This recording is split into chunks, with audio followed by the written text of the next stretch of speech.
Welcome to my channel. आज हम पढ़ने वाले हैं एमपीपीबी सब इंजीनियर से संबंधित सामान्य ज्ञान से संबंधित टॉप 10 प्लस एमसीक्यू क्वेश्चन। इसका पहला क्वेश्चन है, एकल कोशिका में पूरे जीव को गठित करती है। इसका आंसर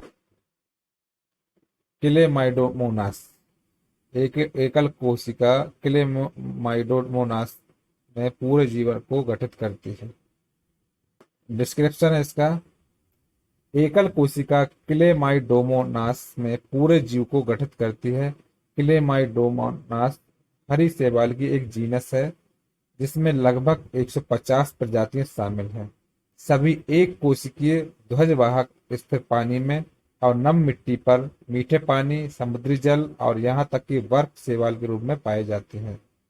इसका उपयोग आणविक जीव विज्ञान के लिए एक मॉडल जीव के रूप में किया जाता है। विशेष रूप से फ्लैगेलर गतिशीलता और क्लोरोप्लास्ट गतिशीलता, जीवहनन और आनुवांशिकी के अध्ययन के लिए इसका इस्तेमाल किया जाता है। नेक्स्ट क्वेश्चन है, एक गैर धात्विक इस तत्व के स्थिर समस्थानिकों में से एक का उपयोग घेंगा के उपचार में किया जाता है। वह तत्व है, हो जाएगा आयोडीन। डिस्क्रिप्शन है, आयोडीन या अवकारक लवण एक रासायनिक तत्व है। आयोडीन का उपयोग घेंगा के उपचार में होता है।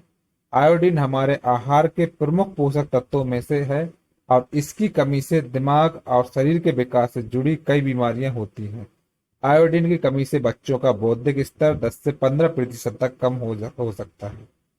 नेक्स्ट क्वेश्चन है, निम्नलिखित में से कौन सा द्रव में ठोस के प्रसार का सही उदाहरण है? इसका आंसर पानी में कॉपर सल्फेट, पानी में CuSO4। एक्सप्लेनेशन है, कॉपर सल्फेट द्रव में ठोस के प्रसार का सही उदाहरण है। नीला थोथा या कॉपर सल्फेट का अकार्बनिक यौगिक है। कॉपर सल्फेट कई यौगिकों के रूप में पाया जाता है जिनमें क्रिस्टलन जल की मात्रा अलग अलग होती है।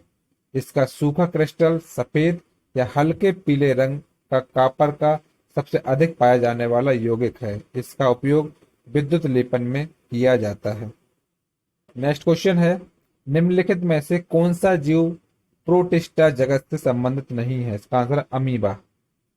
अमीबा प्रोटिस्टा जगत से संबंधित नहीं है। डिस्क्रिप्शन है, पेनिसिलियम प्रोटिस्टा जगत से संबंधित नहीं है।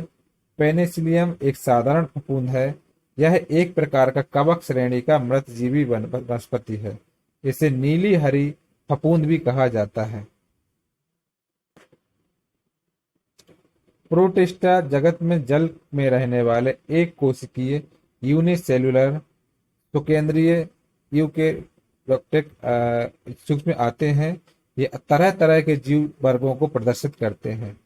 प्रोटिस्ट में विविध पोषी स्लाइम, मोल्स तथा प्रोटोजोआ होते हैं एवं प्रकाश संश्लेषी एक कोशिकीय शैवाल होते हैं। नेक्स्ट क्वेश्चन है, कुएं, नहर, टैंक और नदी लिफ्ट प्रणालियां ये सभी निम्न के लिए विभिन्न तरीके हैं। इसका आंसर सिंचाई। कुएं, नहर, टैंक और नदी लिफ्ट प्रणालियां ये सभी सिंचाई के तरीके हैं। कुएं, नहर, टैंक और नदी लिफ्ट प्रणालियां ये सिंचाई के विभिन्न तरीके हैं। नेक्स्ट है, वह उस ऊतक का नाम बताएं जिसमें पतली दीवार वाली जीवित कोशिकाएं होती हैं जो बहुत से इंटरसेल्यूलर रिक्त स्थान को घेरती हैं और पोषक तत्वों और पानी को स्टोर करती हैं। इसका आंसर हो जाएगी पेरेन काइमा, मृदु तक कहलाता है। पेरेन काइमा जिसमें पतली दीवार वाली जीवित कोशिकाएं होती हैं जो बहुत से इंटरसेल्यूलर रिक्त स्थान को घेरती हैं और पानी को स्टोर करती हैं। पेरेन काइमा नरम पौधों के भागों में पाया जाता है। नेक्स्ट है, 200 ग्राम द्रव्यमान वाले एक निकाय का संवेग निकालिए जिसकी गतिज ऊर्जा 10 जूल है। इसका सॉल्यूशन करेंगे।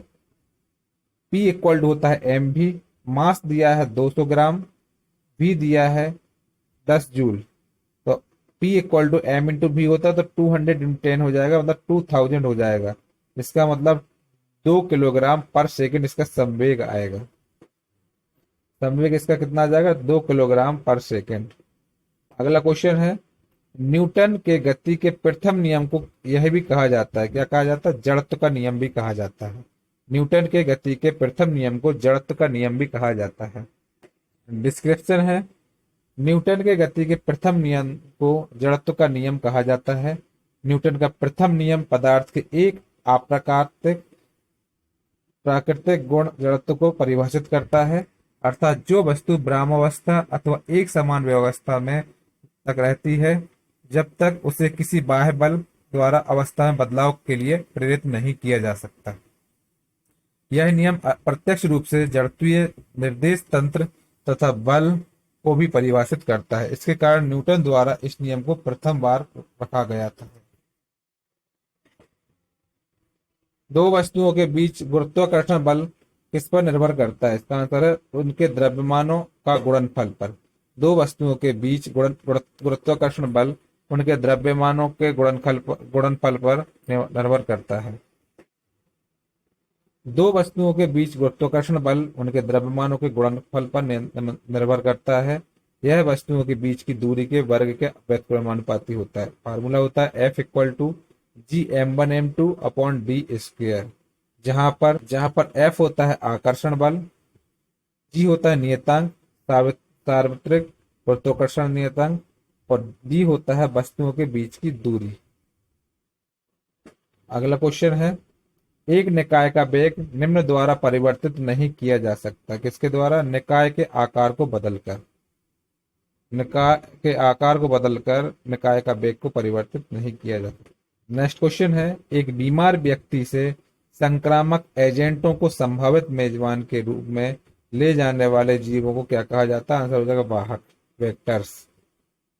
एक बीमार व्यक्ति से संक्रामक एजेंटों को संभावित मेजबान के रूप में ले जाने वाले जीवों को वेक्टर्स कहा जाता है, इसको हिंदी में बोलते हैं वाहक।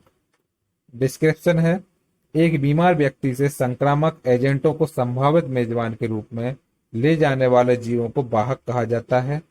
रोग वाहक सिर्फ वे प्राणी हैं जो संक्रामक रोगों को एक रोगी से निरोग व्यक्ति में फैलाते हैं। रोगजनक उन्हें कहा जाता है जिनके कारण कई तरह की बीमारियों का जन्म होता है, जैसे विषाणु, जीवाणु, कवक, परजीवी आदि आते हैं। इन रोगों जनकों के कारण चेचक, इन्फ्लुएंजा, गलसुआ, खसरा, कोरोना और रुबेला आदि रोग हो सकते हैं।